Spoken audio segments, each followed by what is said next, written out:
Cette crise-là, aujourd'hui, nous pouvons dire qu'elle est totalement derrière nous. Elle est derrière nous parce que nous avons essayé d'abord de trouver des approches de solutions. Nous avons essayé aussi de trouver les mécanismes de prévention. Du 27 au 29 octobre 2023 à Lokossa, le mouvement populaire de libération a tenu un atelier d'évaluation de la participation du MPL aux législatives 2023. Entre communication et modules de formation, ce fut l'occasion pour le parti de renforcer l'unité, de forger des liens plus solides pour mieux appréhender les défis actuels et à venir, dont notamment les élections générales en 2026. Si j'ai bonne mémoire, la dernière fois que nous nous sommes rencontrés, c'était le samedi 17 décembre 2022 au centre de promotion de l'artisanat de Cotonou lors de la cérémonie officielle d'investiture des candidats de la liste de notre parti, le Mouvement populaire de libération. Nous entamions en ce moment la rude bataille des législatives, nourrissant aussi et surtout le rêve légitime de pouvoir des sièges à la 9e législature de notre Parlement. Non seulement les résultats que vous connaissez, relatifs aux efforts fournis par chacun de nous, sont là, il y a eu aussi et surtout d'autres événements en un laps de temps qui, ma foi, caractérise la survie de tout groupe social, qu'il soit politique, associatif ou tout autre. Pour certains, c'était une tempête qui allait tanguer le parti et le faire succomber. Et pour d'autres, ces événements résultent de l'incapacité des jeunes à prendre leur destin politique en main.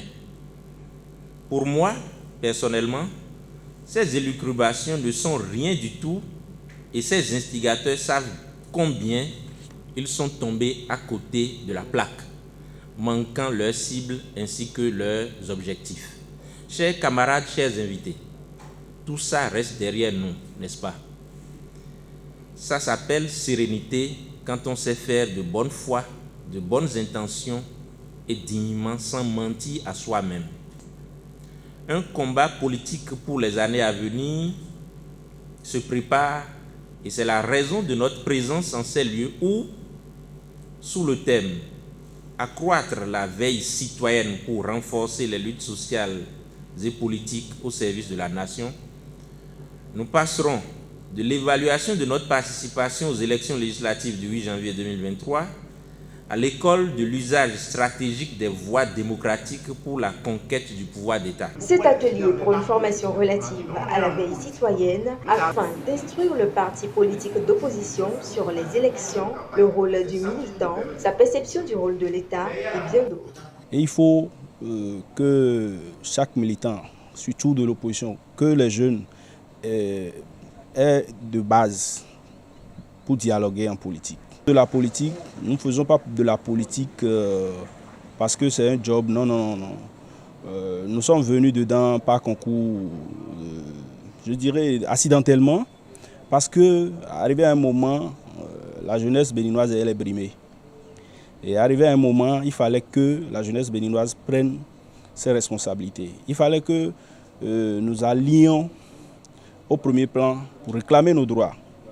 Nous ne demandons pas grand-chose. Nous demandons la mise en œuvre de la démocratie. En face, nous observons aujourd'hui que de façon illégale, nos ressources, les perceptions, les sous-perçus aux postes de péage et autres, les collectes de ressources, les paiements que nous faisons à divers endroits, tout ce que les populations donnent, on met ça dans la route. Et il y a d'autres choses à faire. Beaucoup d'activités se font à Cotonou, et alors que nous avons 12 départements. Et c'est une série d'ateliers qui démarre, une série d'ateliers formation qui démarre. Nous avons voulu sillonner tous les départements et on a bien voulu commencer par le Mono. C'est pour ça qu'on se retrouve au chef-lieu du département de Mono ce matin pour cet atelier. Les autres départements, nous verrons aussi bientôt pour d'autres formations. On va se déplacer progressivement, et histoire de faire le tour de tout le pays. Parce que nos militants et les responsables du parti dans ces départements ont soif et ont besoin que le directoire du parti se déplace vers eux et les autres militants également pour quand même être plus proches des militants, de nos militants à la base un peu partout dans le pays. Également au cours de ces travaux, le MPL a entretenu ses partisans sur le règlement des conflits internes au sein des partis afin de prévenir de prochaines crises. Nous avons un autre module qui parle du conflit et de règlement des conflits. Sinon, si je peux dire, de conflits et de résolution des conflits internes au sein des partis. Ça peut venir dans la vie des groupements sociaux, des situations conflictuelles, des différends. Comment on peut gérer ça à l'interne. Donc il faut qu'on se forme à ça aussi. Donc il faut s'apprêter à anticiper les conflits. Si on n'arrive pas à les anticiper, si les conflits adviennent par la force des choses, mais comment les résoudre? Nous nous préparons aussi à faire ça pour que désormais le mouvement populaire de libération ne soit pas critiqué sur l'échiquier politique national. Au terme des assises, le président Expérience Tébé n'a pas manqué d'appeler l'attention de tous sur les différentes missions, mais responsabilise aussi pour la réussite des dites missions. Il est essentiel que nous continuions à travailler ensemble, à rester solidaires et à recruter de nouveaux militants pour que nous soyons plus nombreux et plus forts afin de réussir l'alternance aux prochaines élections. Le dernier tournant de cette année doit marquer le bilan de notre action, de notre remise en cause. Nous devons évaluer le chemin parcouru et opérer les changements nécessaires à la continuation de notre marche face aux nombreux défis qui nous incombent. Nous devons sans complaisance faire les réajustements indispensables à notre suivi sur l'échiquier politique de notre pays. Nous devons aussi travailler à éviter les infiltrations ayant pour but de ralentir ou d'inhiber la marche radieuse de notre organisation vers l'atteinte de nos objectifs. Camarades militantes et militants, face aux mutations qui s'observent dans notre pays, face à l'exacerbation des clivages et au bicéphalisme nuisible à l'intérêt des masses populaires, il apparaît impératif, indispensable de construire une nouvelle force politique qui indiquera la voie de la sagesse à notre peuple. Les participants assurent être bien aguerris pour œuvrer au rayonnement et à l'enracinement du parti. Nous avons beaucoup appris et nous sommes mieux aguerris maintenant pour aller propager, apprendre aux autres et renforcer, élargir mieux encore.